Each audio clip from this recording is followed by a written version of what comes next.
The underestimated vessel.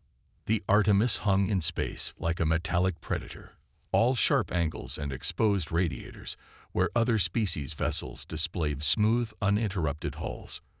Most galactic citizens would call it ugly. Captain Elena Reyes called it honest. "Systems check complete, Captain," reported Lieutenant Commander Jackson, his dark fingers dancing across the neural interface. "All stations report ready for the demonstration." Elena nodded, studying the tactical display where 12 alien vessels maintained formation at a respectful distance. The representatives of the Galactic Concord had arrived to witness, and most likely mock, humanity's latest contribution to interstellar defense.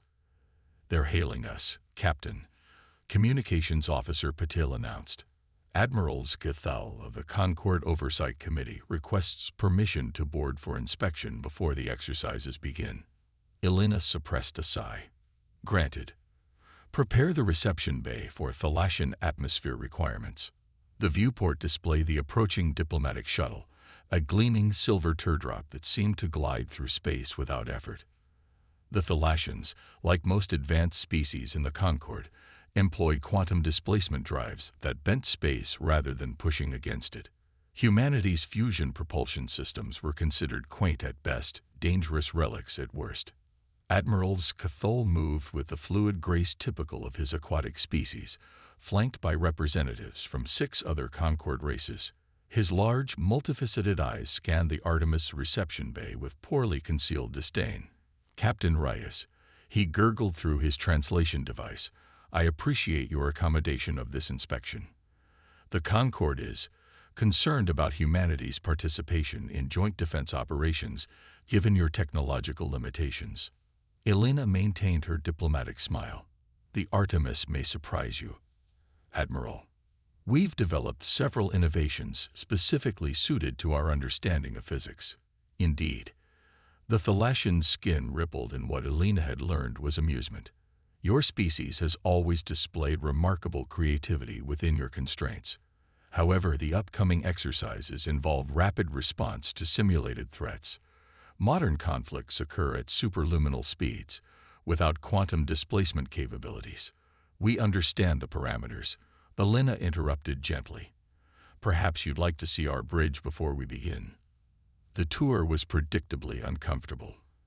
At each station, the alien delegation exchanged knowing glances at the primitive human interfaces that required physical interaction rather than the direct neural links most advanced species employed.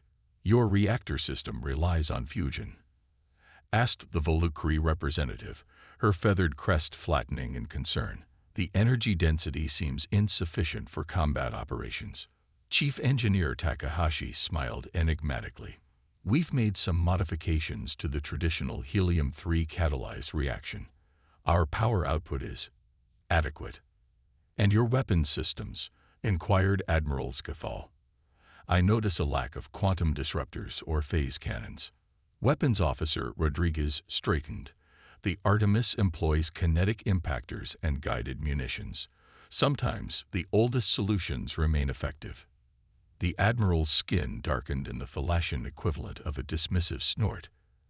As the delegation departed, First Officer Commander Sarah Chen joined Elena at the viewport. "That went about as expected," Chen observed dryly. Elena nodded. "They see what they expect to see. The exercise begins in 4 hours. Are the modifications to the inertial compensators complete?" "Takahashi finished them an hour ago. The crew should be prepared for the G-forces, though. It won't be a comfortable ride." "Comfort isn't our priority today," Elena replied, watching the alien shuttle return to the Thalassian flagship. "Survival rarely is." The joint exercise scenario was straightforward. Respond to a simulated attack on a civilian habitat. The response time would be measured, along with effectiveness of defensive countermeasures.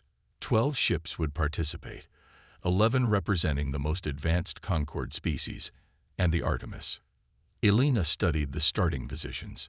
The Concord had generously placed the Artemis closest to the exercise zone, an apparent advantage that revealed their low expectations.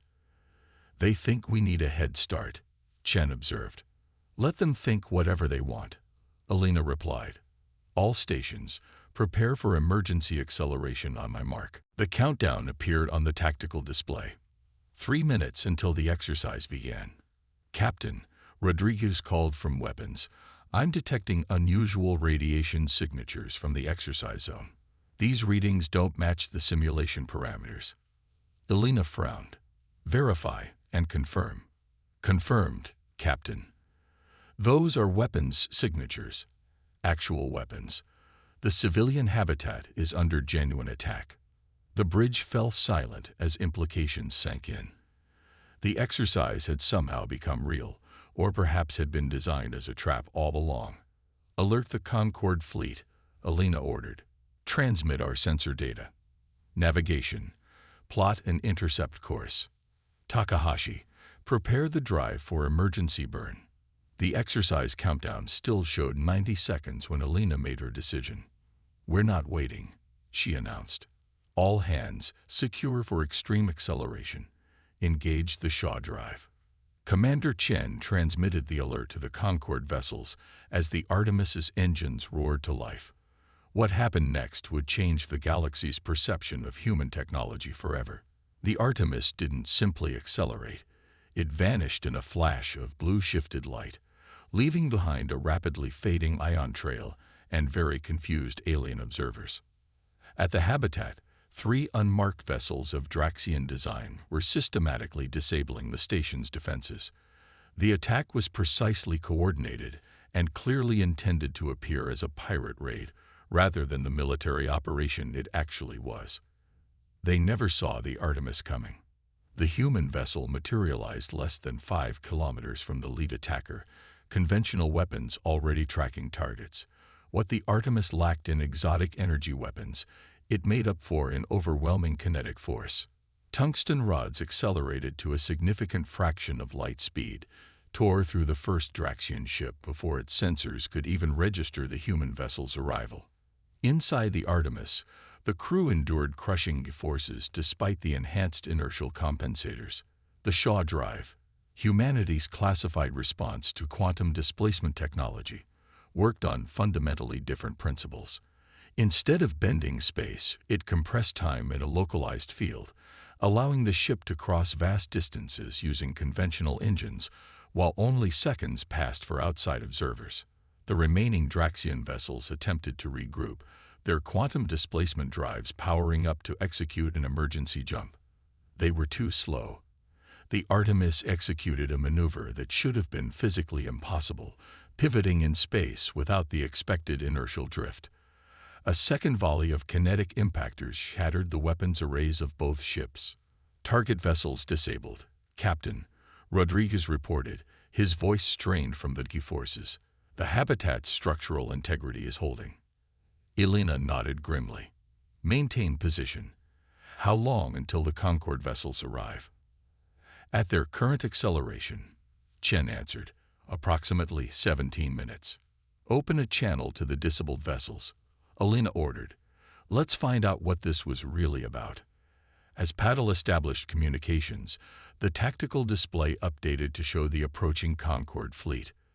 Their formation had dissolved as each ship raced to catch up, quantum displacement drives operating at emergency capacity. The lead vessel, Admiral Skithal's flagship, was hailing them with increasing urgency. "How interesting," Alina observed. "They seemed surprised by our response time, almost as surprised as our attackers." The first real test of humanity's revolutionary warship had come sooner than expected. The questions remaining were who had arranged this exercise and why they had so drastically underestimated the Artemis. As the Concorde fleet approached, one thing was becoming clear: humanity would no longer be dismissed as technologically inferior. The galaxy was about to learn that sometimes the most dangerous innovations came from those with the most to lose. Proving ground. Admiral Skithal's multifaceted eyes reflected the holographic display, showing the Artemis' impossible arrival time. 17 minutes before any Concorde vessel could respond, the human ship had neutralized 3 attackers and secured the civilian habitat. "Explain this," he demanded, gesturing at the timeline with a webbed hand. Elena maintained her professional composure despite the hostile tone. The Artemis performed as designed, Admiral. We responded to a genuine threat against civilians. That is not what I'm asking. The Thalassian hissed through his translator. Your vessel traversed 36 light seconds in under 2 relative seconds. Without quantum displacement technology, this should be impossible. I never claimed we lack advanced propulsion, Elena replied carefully. Only that our approach differs from Concord standards. The Volucri representative leaned forward, her feathered crest fully extended in agitation. Your vessel's energy signature during the jump registered on spectrums usually associated with temporal anomalies. Are you manipulating time itself? Chief Engineer Takahashi exchanged a glance with Elena, who nodded slightly. The Shaw drive creates a localized field where time passes differently inside versus outside, Takahashi explained. We use conventional propulsion, but experience an extended subjective time frame to cover large distances nearly instantaneously from an external perspective. The delegation erupted in overlapping translations as each species communicated this revelation to their colleagues. This technology violates 3 separate Concord treaties on temporal manipulation, Admiral Scathall finally stated. Treaties that humanity never signed, Elena countered, as we were deemed too primitive to participate in those discussions. Before the Admiral could respond, Commander Chen interrupted. Captain, we're receiving a priority communication from the Habitat. Their security team has completed initial interrogation of the captured attackers.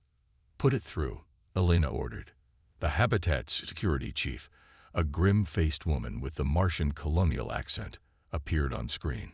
Captain Rice, we've identified the attackers as Draxian Special Operations Forces, despite their efforts to appear as independent pirates. That's a serious accusation. Admiral Scathall interjected. The Draxian Imperium is a founding member of the Concord. Nevertheless, the security chief continued, their neural implants contain military-grade encryption, consistent with Draxian Special Forces. More concerning is what we found in their mission parameters. She paused. They were specifically instructed to disable the Habitat's communications and capture the human diplomatic delegation scheduled to arrive tomorrow. Elena felt the atmosphere shift as all eyes turned to her. It seems our participation in today's exercise was not coincidental, Admiral. Someone wanted to assess human military capabilities while simultaneously eliminating our diplomatic mission. Before anyone could respond, the tactical alert sounded. Rodriguez's voice was tense as he reported, Captain, we have multiple contacts emerging from superluminal travel. Draxian signatures, military configuration, 8 vessels, destroyer class or larger. They're claiming jurisdiction over the pirate incident, Patel added from communications, demanding we stand down and surrender the captured vessels and crew. Admiral Scathall's skin paled to a sickly blue. This is highly irregular. The Concord has primary jurisdiction in this sector. I don't think they're concerned with regulations, Admiral, Elena observed dryly. Tactical. What's their formation? The display showed the Draxian vessels moving to surround both the Habitat and the assembled Concord fleet. Their weapon systems were powered but not yet targeting.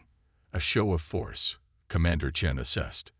They didn't expect their operation to be discovered, especially not by humans. Now they're improvising. Admiral Scathall seemed to reach a decision. Captain Rice, the Concord fleet will assume defensive positions around the Habitat. This provocation cannot stand. With respect, Admiral, Elena replied, the Draxian force outguns your entire fleet. Their new Helix-class destroyers carry quantum disruptors specifically designed to penetrate Concord shielding. The Admiral's translator couldn't quite capture his surprise. How could you possibly know the classified specifications of Draxian warships? Elena smiled thinly. We may lack certain technologies, but human intelligence gathering remains unparalleled.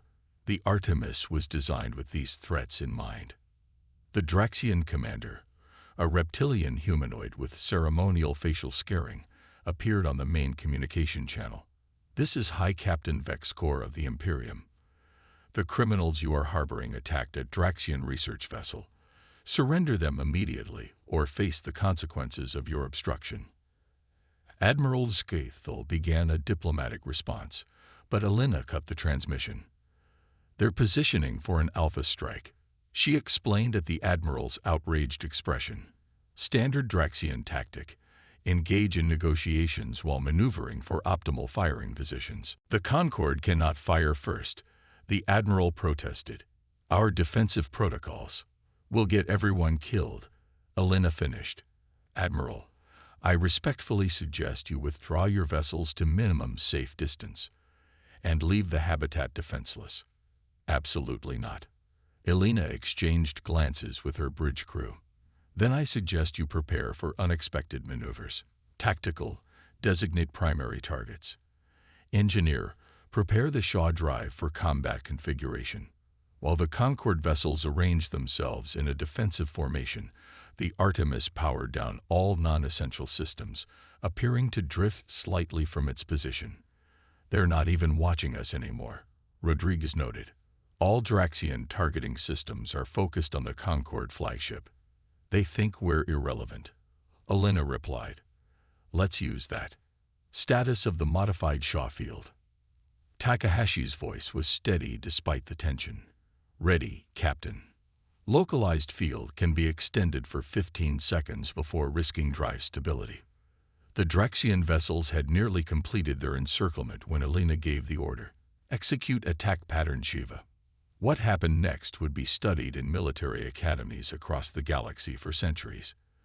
The Artemis didn't just accelerate, it seemingly fragmented into multiple vessels, each appearing briefly at different points around the Draxian formation. In reality, it was a single ship, using the Shaw drive to manipulate its temporal position, so precisely that it existed at multiple points in normal space simultaneously. From each position, the Artemis launched conventional munitions, nothing more exotic than tungsten rods and guided missiles. But delivered with temporal precision, these simple weapons became devastating. Kinetic impactors struck shield generators milliseconds before missiles hit weapons arrays. Critical systems were disabled in a choreographed sequence that left the Draxian vessels intact but completely neutralized. Inside the Artemis, the crew endured forces that would have killed unaugmented humans. Even with their specialized training and medical enhancements, blood vessels ruptured and minor bones fractured as the ship pushed the boundaries of what was physically possible. 15 seconds after initiating the attack, the Artemis reappeared at its original position, its hull glowing cherry red from the stress of compressing so many maneuvers into subjective time. The Draxian fleet hung motionless, all 8 vessels disabled but intact. No crew had been killed, a deliberate choice that made the demonstration of power even more intimidating. All targets neutralize, Rodriguez reported, wiping blood from his nose. Minimal structural damage to Artemis. Drive integrity holding at 62%. Elena nodded, fighting to remain conscious as her body processed the aftereffects of temporal compression. Open a channel to both fleets. When she addressed the stunned observers, her voice was calm despite her physical distress. This is Captain Reyes of the Artemis. The Draxian vessels have been disabled, but their life support remains functional. I suggest a joint Concorde security team take custody of all personnel for investigation into the attempted capture of a diplomatic delegation. Admiral Scathel's response was delayed, his translator struggling to find words. Captain, the Concorde acknowledges your intervention. Security teams are deploying now. Hours later, as medical teams treated the Artemis crew for their injuries, Elena received a private communication from the Admiral. The Concorde has existed for 3 millennia, he began without preamble. In that time, we have catalogued over 6,000 distinct intelligent species. None have developed temporal manipulation technology without destroying themselves in the process. Elena waited, sensing there was more.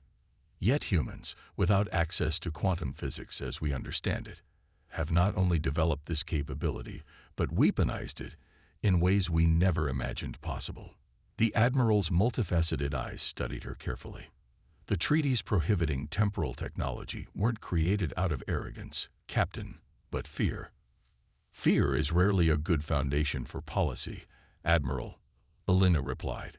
Perhaps it's time for the Concord to reconsider its approach to emerging technologies and the species that develop them. Perhaps, he acknowledged.